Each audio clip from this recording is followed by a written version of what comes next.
Hi everyone, how are you doing? I hope you've had a good reading month over the month of August and that you're doing all right just in general. These are really tricky times. It's difficult not to get down and depressed some days. I certainly find it challenging and I'm really grateful for the books that I read as a form of somewhat of escapism, but also I like to think of it more as engaging with reality in a different way, just rather than just watching the news.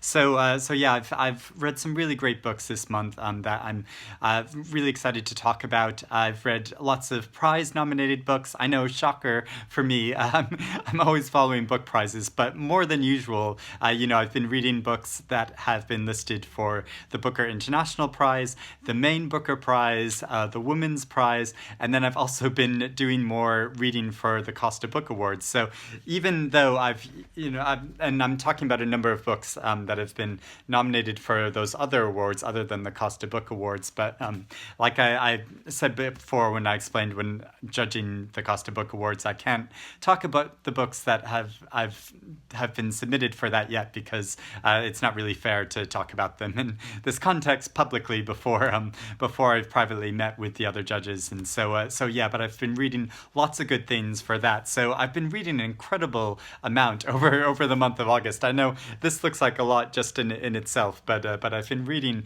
yeah, really a lot. So yeah, the first book I read that has been longlisted for the Booker Prize is Shuggie, Bain by Douglas Stuart, his debut novel, and a lot of people have been talking about this novel and reading it and enjoying it, and I massively enjoyed it too and just fell in love with the story. And it sort of caught me off guard and surprised me because just because of the name Shuggie Bain, I thought it would be mainly about this boy Shuggie Bain, and he is a major character. It's a lot of it's from his point of view, but it's mainly about his mother.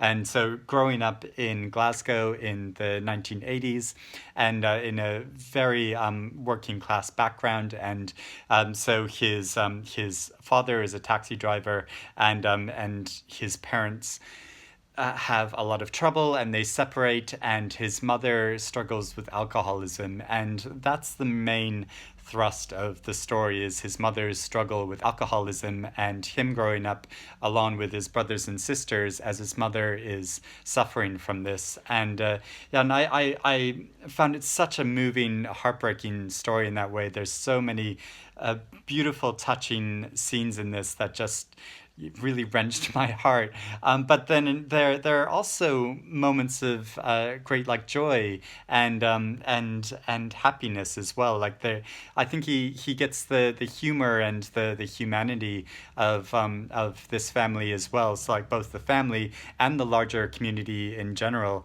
So there's like a good balance of emotions in it, which just it makes it a really great story. And there's some twists and surprises in it, and I like how it's sort of framed. So it begins when Shuggie Bain is a bit older, when he's a teenager and he's first living out on his own, and then the story backtracks to when he was a younger boy and tells the story of how he got to that point. And so yeah, I enjoyed it's one of the most touching portrayals of alcoholism I think I've ever seen portrayed in a novel before. But yeah, also it's a very touching depiction of how Shuggie is being held to these standards of masculinity. He becomes aware quite early on that he's not sort of like the other boys, that he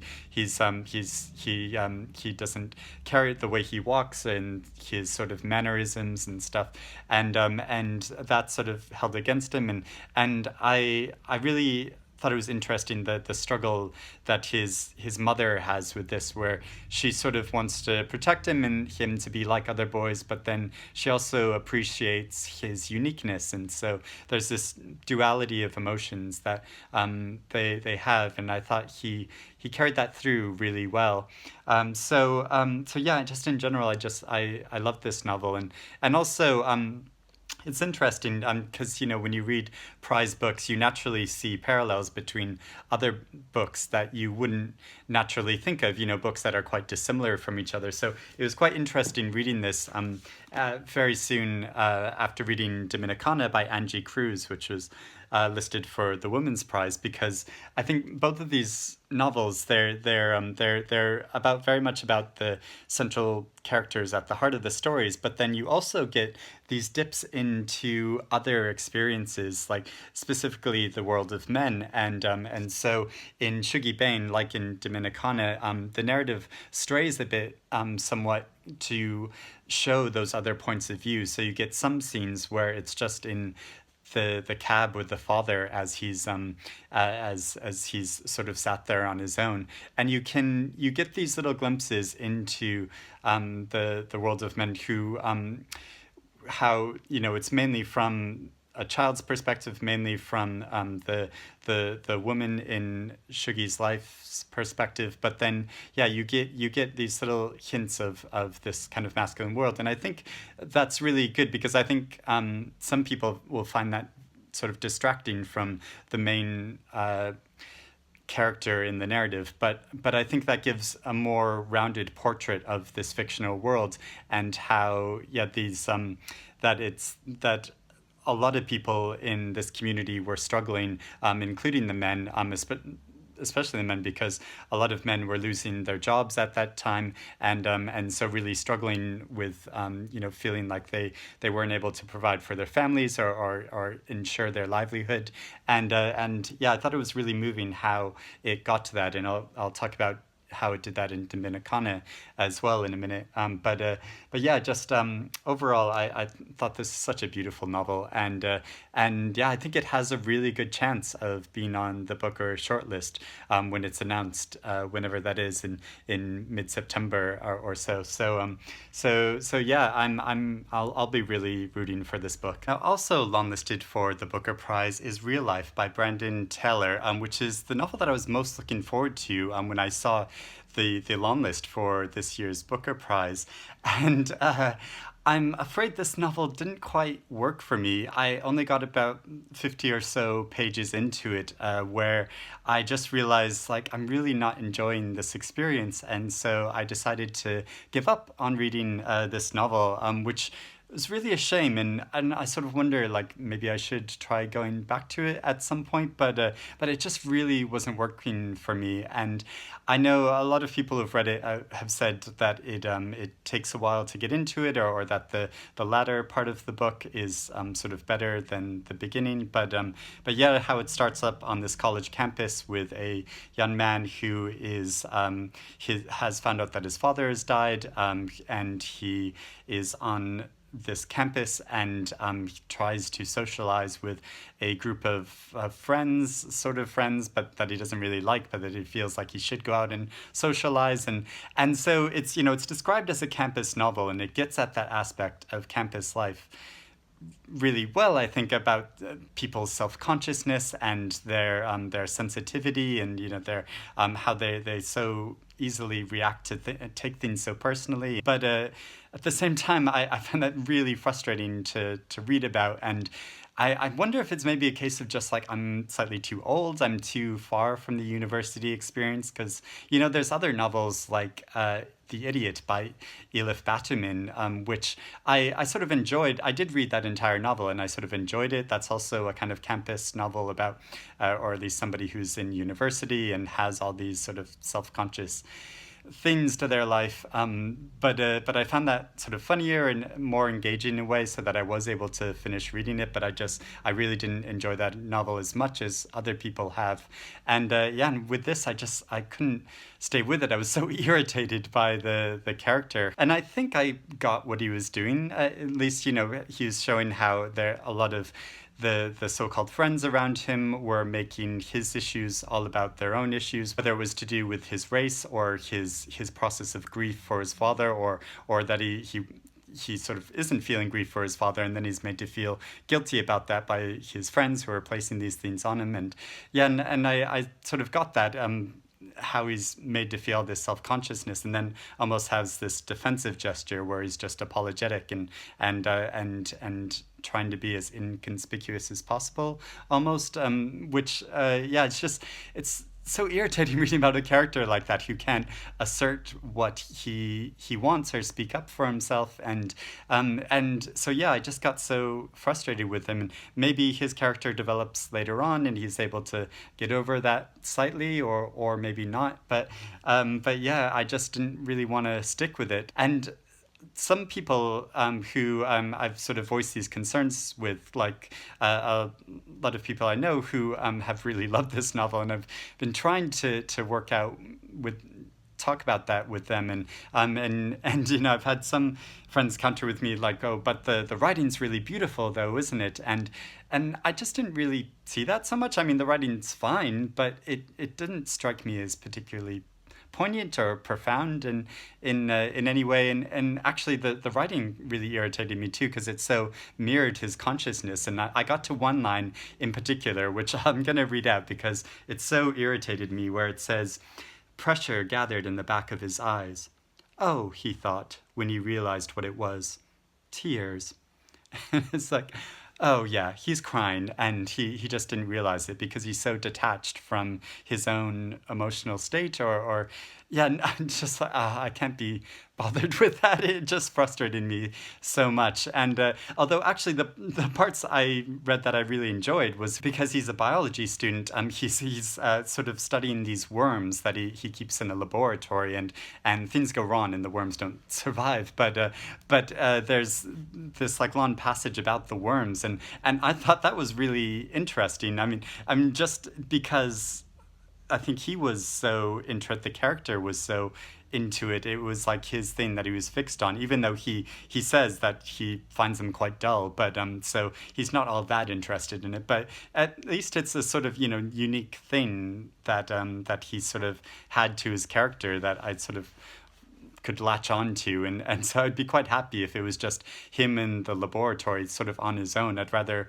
have him see that rather than out socializing very awkwardly with all of these people, even though I know that's what real life is. You can't hide yourself in your own solitude, and just you know, we're social creatures. We have to interact with people, even if we're very, you know, timid, reserved people. So you know, I sort of get that that's what he's kind of showing in this, but yeah, at the same time, I just really didn't get that. So I don't know, maybe campus novels aren't my sort of book. You know, though there are some kind of classic campus novels, like there's this great novel called Zuleika Dobson, which is about this English university, and all these absurd things happen over the course of the story, which I absolutely loved. I really enjoyed that novel when I read it. So yeah, I don't know if campus novels are sort of for me anymore. But if you read and really loved this novel, please let me know in the comments below your thoughts on it, and why you connected with it so strongly. Because I know a lot of people have, but equally, if you found yourself alienated from it, yeah, that would be fun to hear too. Because then at least I wouldn't be all alone in this opinion. And then also for the Booker Prize, not the main Booker Prize, but the Booker International Prize, which is the last novel I had to read from the shortlist, which is The Enlightenment of the Greengage Tree by Shokoofeh Azar, translated by Anonymous. So I've been meaning to read this. I don't know why I didn't get to it, but I sort of doubly you know, had an excuse to get to it this month, because the winner was going to be announced for this prize, and then also because it's Women in Translation Month, and so this fits in with that, and I'm so glad that I read this novel. And I've talked about this already if you've watched my reaction to the winner of the Booker International Prize, and I already talked about my thoughts on this novel a bit, and yeah, I'm just really sad that either this or Hurricane Season didn't win. But you know, it's fine. That's the way prizes go. But yeah, I really encourage people to read this novel if you haven't. It's such a magical as well as a touching and moving story where, I talk about that intersection between sort of reality and fictional worlds. And I think this is a novel that really represents that because it's a story of a family in Iran who are displaced because of the new regime of the Muslim government that comes in and starts imposing a lot of rules which go against their way of life. And so they try to move to a more rural community and but find themselves caught up in the politics and the changes occurring around them. And many of them become the victims of the new government and the enforced rules. And the story dips into these kind of magical realms of telling what happened to the characters, but it also says what happened to them in real life. So you get this sort of double story of their lives, and I think that's such a moving and touching way of representing changes to a larger community, but also to a family story. And reinforced throughout this novel is a message I just found so strong about the importance of books and the importance of writing and reading. And so there's one section where the family is accused of having some books which are anti-Muslim, and so the books are all gathered up and burned. And the daughter of the family imagines, while she's watching these novels being burned, she starts imagining the stories in those novels that are disappearing, and imagining the characters reacting to that. And she just describes this so beautifully and touchingly that it just really strikes to the heart of the importance of novels and stories and storytelling. And after this happens too, the father asks the family to sit down and try to write out everything that they can remember from the books that have been destroyed. Is this way of trying to save everything that has been lost. And so it's so moving how it says that. But then also when the father is later imprisoned, he's told to tell his story, and he writes it down in this very defined way, which he knows isn't the story that they want, but he tells the story in this magical way, which connects in with his cultural history, but also his family history, and the people who are holding him deny him this and say that can't be the truth, and so I just thought that was so moving and incredible, and his the trajectory of the father's story is incredibly touching, and but yeah, the entire novel in general I think is so moving and beautiful.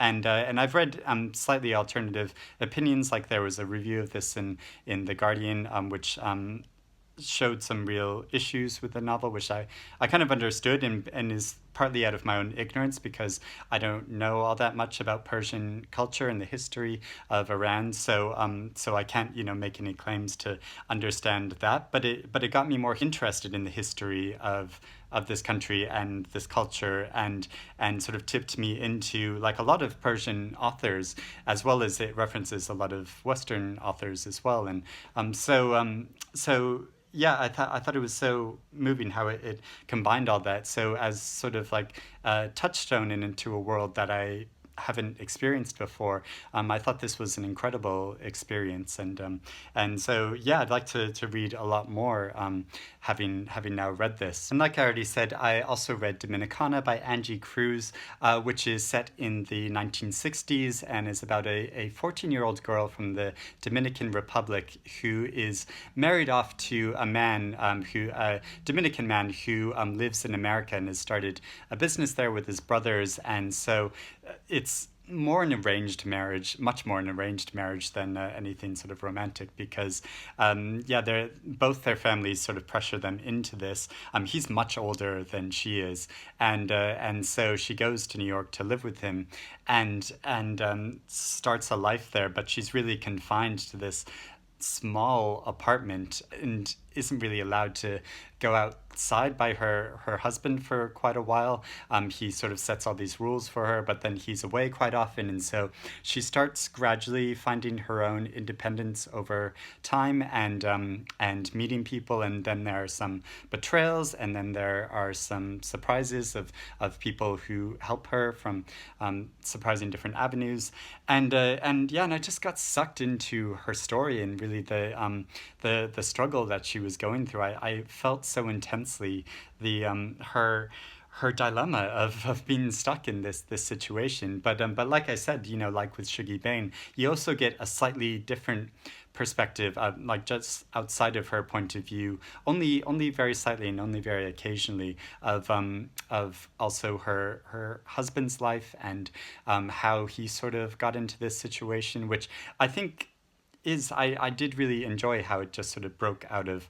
So we didn't just get her limited point of view, but at the same time, it is very much her story, and I felt so with her and engaged with her that I was glad that the narrative mainly belonged to her, and so when it finally gets to the end, it yeah, I was so glad how it ended, and it shows in a way that women don't need to be reliant on men, even though there's sort of multiple romances in this. That she's really her own person, and she's able to realize that over time, and I thought that was such a, I mean, it's not like the most revelatory message ever, but it's still a great message, and and it had me like rooting for it at the end, where I was like wanting to sort of cheer, and I just love how it like drew me into it in that way, and I also love there's this amazing scene where she goes to the World's Fair and tries to sell some of the food that she makes, because she sort of starts her own catering business in a way, and how the complexity of that, of going to the World's Fair, and her, her husband's brother that she goes there with dresses her up in a Dominican style, almost in a sort of like parody of her own culture, that to try to sell more of her product, and to she feels like she has to dress up in this way, and it just shows the reality of that, how that's such a disjoinder from how she was actually experiencing that time. That yeah, I thought that was such a great scene, and yeah, I just enjoyed this novel so much, and I'm so glad I read it. I know other people haven't enjoyed it so much and have slight issues with the writing, but it just carried me along. As I've already talked about in a previous video, I also read The Mirror and the Light by Hilary Mantel. So if you want to hear my more in-depth thoughts about that, as well as following me on a journey to the Tower of London, you can watch my previous video about that. But oh, what a wonderful series of books this was. I think well worth the time. It's certainly not perfect. I think there are aspects of it which do make it slightly bloated and really difficult to penetrate into the story. And if I had endless amounts of time, I would, study up everything around this historical period and become as educated as Hilary Mantel obviously is about it, so I could understand the context of all of the conflicts between the characters. But just as a sort of amateur of this period, I did find certain aspects of it hard to get into, but on the whole, the main story between Thomas Cromwell and Henry VIII, which this novel is mainly about, I thought was incredible. There are real twists to it. I mean, even though this is all about sort of history, and so you think it's all sort of known, but there were surprising aspects of it, and some which I think are invented, and some which are really based on history, like of Henry dressing up in a disguise to meet his new wife, Anne of Cleves, which is just really weird. But then there are also certain tricks in the story where somebody is proposed to in marriage, and that person being proposed to thinks they're the person who wants to marry them is somebody else who then they actually are, and so I don't want to give any spoilers, but there's this kind of like twist in that, which was really delightful and awkward in all of it's in the scene, but yeah, the story of the whole as a whole is just so moving, because these are very conflicted characters. I mean, I don't wholeheartedly love Thomas Cromwell after this, even though Hilary Mantel paints him in a very sympathetic way. But she also shows that, he had a real dark side as well. How when people he wanted to dispose of someone, he would say, "You're guilty because I say you're guilty, not because of the facts or anything. He's wanting to get you out of the way." And so he was able to wield his power in some really horrific ways. And so it shows the way power corrupts, everyone it touches, basically. And these are two of the most powerful people in England at that time. So yeah, it's an incredible story and beautiful evocation of that period, and yeah, and I just loved it. I'm so glad I went on this journey. I think it's well worth the time and effort you have to put into it, but I fully understand that it's a really big ask to do that. And then also, not prize related, because I wanted to read other books as well, but I did also read a couple other slender novels for Women in Translation Month. So I read Happening by Annie Ernaux, which I talked about in a previous video, which is about the author's own experiences in the 1960s of undergoing an abortion when it was illegal in France during that time, and the incredible struggle she went through, really heart-wrenching struggle. There some very upsetting scenes in this, but it's also incredible how she weaves her own personal story into the communal history of the country at that time, and really trying to examine and struggle with her feelings about how she feels about this how this happened to her, and what it means to her now. And yeah, so sort of looking at these different time periods and how our memories and emotions change over time, and how these traumatic experiences still resonate with us over such an extended period of time, I thought was so incredible and moving. And I still want to read more by Annie Ernaux, because I just think she's a brilliant writer. I also read Territory of Light by Yuko Tsushima, which is a novel I've been wanting to read for quite a long time. This is a novel which I think was written and first published in the 70s. It's been published as a Penguin classic now. This really caught me by surprise. I thought it would be a kind of more, almost like, I don't know, just gentle story in a way. It's about a mother who has a young daughter, and she has broken up with her husband and moves into an apartment on her own. But the struggle she goes through to try to, and it's difficult because it's almost like she doesn't know what she wants. And there is her husband is kind of reaching out to her, but she's been very defensive and sort of combating him, but then also wanting him to be there. So I think she's just feeling very conflicted, and at the same time our life is sort of deteriorating. She's just sort of plodding along. She's tired all the time. She goes to work, then she does the minimum amount of care for her daughter, and then she just wants to go to sleep. And so she's not able to find much more else in her life, although sometimes she'll just go on these drinking binges with random people she meets. So in a way, oddly, this kind of reminded me of Jean Rhys's writing of just this kind of a woman who just doesn't really know what she wants in her life, and is resorting to drinking, and yeah, and so I found it very moving, but very unsettling, and yeah, there's such curious, interesting descriptions of because it doesn't really go too deeply into her emotional state of what she's actually feeling. It's more her responding to what's happening around her and her sensory experiences, which sort of comment upon her deeper emotional state. But we're not able to, I think, get her direct emotions or what she's thinking because she's so confused about it herself, I guess. And so, yeah, I found this very moving, and really felt for her daughter, who was just sort of suffering and struggling and crying out for attention and affection from her mother, which she gives at some points. And so, she is affectionate in some ways, but then other times she's very cold, and there's a long period of time where she just sort of fobs her daughter off to other people to go stay with them, and her daughter's very happy about that too, because she knows that her mother isn't giving her the emotional attention that she wants or needs.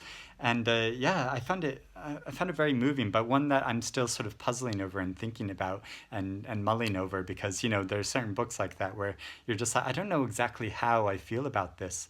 And I feel like, I mean, it's a very short book, so I think it could do with a rereading to, yeah, to try to process more what she creates in this novel. It's very subtle, but yeah, has this growing emotional impact over the course of the story. So those are all the books I read. Let me know if you've read any of these in the comments below, and we can have a chat about them. Or let me know if you're interested in reading them now. Let me know if you've read other things for Women in Translation Month, or if you've read other things on prize lists at the moment. Yeah, I'd be really interested in hearing about it, or what you're reading in general. It doesn't need to be for any of these specific time-orientated things. I mean, the important thing is to be just you know, enjoy what you're reading, and find a book that you can connect with now during all of these uncertain times. So thank you for watching. I'll speak to you again soon, and happy reading, everyone. Bye.